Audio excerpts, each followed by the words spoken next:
क्या आपने कभी बेर का रेवर देखा है? यकीनन आपका जवाब हाँ में होगा, लेकिन मैं आपको उनकी कुछ बातें बताता हूँ जो यकीनन आप नहीं जानते होंगे।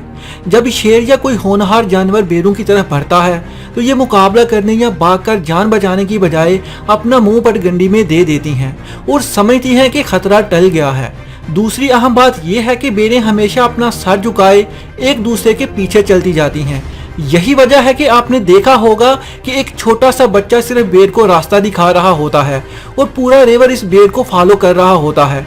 अगर कभी गलती से कोई बेर मालिक के इधर उधर हो जाने की वजह से गलत रास्ते पे मुड़ जाए तो सभी बेरें उसके पीछे चलती जाती हैं, भले ही वो किसी खाई में ही क्यों ना गिर रही हों। तो खुद को सामने रखकर सोचो कि हम भी ऐसे ही किसी बेरचार का शिकार तो नहीं हो रहे। हम अपने इर्द गिर्द बहुत से ऐसे लोगों को देखते हैं जो एक जैसी जिंदगी गुजार के और बगैर कोई तब्दीली लाए खत्म हो जाते हैं, जिन्हें पता ही नहीं होता कि उनका कोई ख्वाब या मकसद भी है।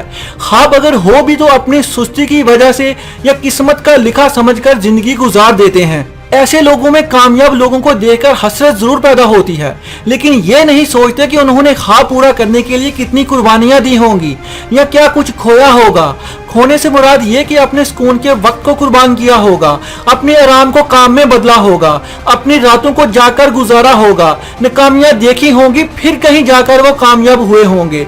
तो फिर अपने अंदर भी ये सब कुछ करने की हिम्मत पैदा करो। आप शेर की जिंदगी से जरूर वाकिफ होंगे। क्या एक बेर और एक शेर की जिंदगी में कोई फर्क है? जी हाँ, यकीनन। तो हमने शेर की सी जिंदगी गुजारनी है, शेर की तरह अपनी सल्तनत का शहनशाह, गैरत का निशान, बहादुरी और जुर्रत रखने वाला बनकर जियो, क्योंकि शेर रहनुमा होता है। अपनी सलाहियतों को पहचानो और खुद पर यकीन रखो। हर इंसान अपनी किस्मत बनाने का खुद जिम्मेदार है।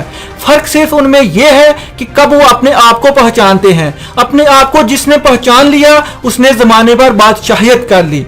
टीपू सुल्तान की वो कहावत कभी ना भूलो कि शेर की एक दिन की जिंदगी गीदड़ की 100 दिन की जिंदगी से बेहतर है। अपने आप से ये ना कहो कि मैं ये नहीं कर सकता या लोगों की बातों में ना आओ, बल्कि खामोशी से अपना काम मुकम्मल करके अपनी कामयाबियां दुनिया को दिखा दो, क्योंकि जब कामयाब इंसान बार बार कामयाब होता है तो खबर बनती है, लेकिन जब नाकाम इंसान कामयाब होता है तो तारीख बनती है।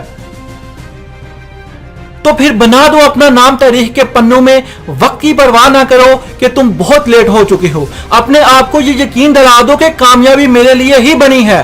तुमने अपने ख्वाब पर तवज्जो मरकूज रखनी है, ना कि अंधाधुंध तकीद करनी है। तुमने कामयाब जरूर होना है, क्योंकि तुम्हें पता है कि तुमने शेर की सी जिंदगी जीनी है। अपने अंदर सोए हुए शेर को जगाओ और हुकूमत करो। हर शेर भी बादशाह नहीं बनता, दरअसल उसके पीछे भी उसकी एक कहानी है।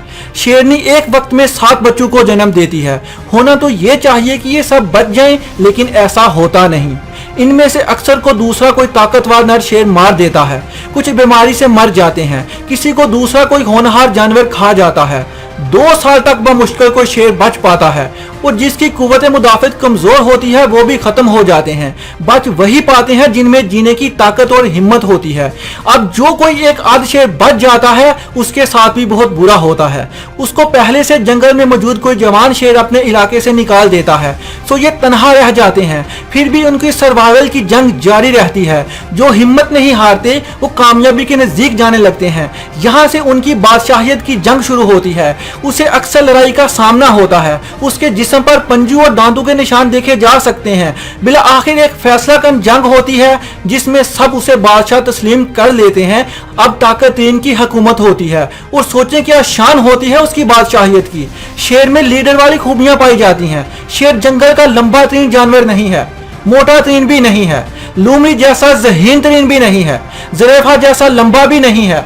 फिर भी उसे देखते ही सब जानवरों के उसान खता हो जाते हैं। एक और बात तय है कि एक शेर अगर बेरों का रहनुमा होगा तो रिवर जीत जाएगा, लेकिन कोई बेर शेरों की रहनुमाई करेगी तो नाकामी उनका मुकद्दर होगी। उसकी वजह यह है कि बहादुर लीडरशिप बुज़दिलों को भी जिता देती है। लीडरशिप ही मुस्तकबिल का फैसला करती है। ये एटीट्यूड ही है जो सब फर्क का जिम्मेदार है। एटीट्यूड ही वो चीज है जो आपको मुनफरिद बनाती है, जिसकी बदौलत शेर हाथी को देखते ही ये सोचता है कि हाथी मेरी खुराक है, जबकि हाथी ताकतवर और हैवी होने के बावजूद ऐसा नहीं सोच सकता। ये फैसला शेर के एटीट्यूड ने उसे दिया है। ہو سکتا ہے کہ آپ کبھی انٹرویو دینے جائیں تو وہ بندہ جو انٹرویو لے رہا ہو وہ آپ سے زیادہ قابل نہ ہو، لیکن اس کے لیڈرشپ کی ایٹیٹیوڈ نے اسے اس سیٹ پر بٹھایا ہوا ہے۔ کیا آپ کو یہ سب متاثر نہیں کرتا؟ اگر ہاں تو ہمیں بھی یہی اصول سمجھنا ہے۔ بقا کی جنگ لڑنی ہے تو خود پر یقین بھی رکھنا ہے اور مقابلہ بھی آنا ہے، کمفرٹ زون سے بھی باہر نکلنا ہے۔ ہر ایک کی کوشش ہوگی کہ آپ کو نیچا دکھائے، لیکن اپنے آپ پر یقین رکھ کر آگے بڑھتے رہنا جب تک تمہیں خود نہیں لگتا کہ تم نے وہ پا لیا ہے جس کا خواب دیکھا تھا۔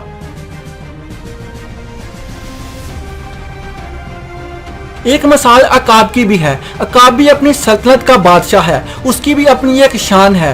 وہ بھی بچا کچا نہیں کھاتا اور سب سے بلندی پر بسیرا رکھتا ہے۔ اس کے انڈوں سے بھی جو بچہ نکلتا ہے اسے بھی اپنی بقا کی سخت امتحان سے گزرنا ہوتا ہے، لیکن جب وہ بچ جاتا ہے تو اس کی شاندار زندگی کا مقابلہ نہیں۔ تو تم بھی بیر کی طرح مت سوچو اور اس جیسا بنو جس کو پتا ہی نہیں ہوتا کہ اس کو کہاں لے کے جایا جا رہا ہے، زندگی کہاں کھینچ کے لے کے جا رہی ہے۔ اس کے سر سے پاؤں تک اون اتار دی جاتی ہے، اسے پھر بھی فرق نہیں پڑتا۔ یہی بات ہے کہ ایٹیٹیوڈ کا فرق ہے۔ ہو سکتا ہے کہ آپ بھی زندگی میں بار بار ہارو، لیکن آپ کو پتا نہیں ہوتا کہ ناکامیاں کیوں مل رہی ہیں۔ اس میں بھی ایٹیٹیوڈ کا ہی فرق ہے جو آپ کو قربانی کا بکرا بنایا جا رہا ہے۔ کسی کو بھی خود کو دھکیل کر اوپر سے گزرنے مت دو، شیر بن جاؤ۔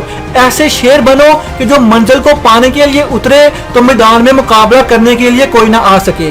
کسی کی پرواہ مت کرو، ایسے بن جاؤ کہ تمہیں کوئی بھی چیلنج نہ کر سکے، کیونکہ تم نے سورج بن کے چمکنا ہے اور زندگی میں کامیاب ہونا ہے۔ اب فیصلہ آپ پر ہے، آپ نے اپنا ایٹیٹیوڈ کیسے رکھنا ہے۔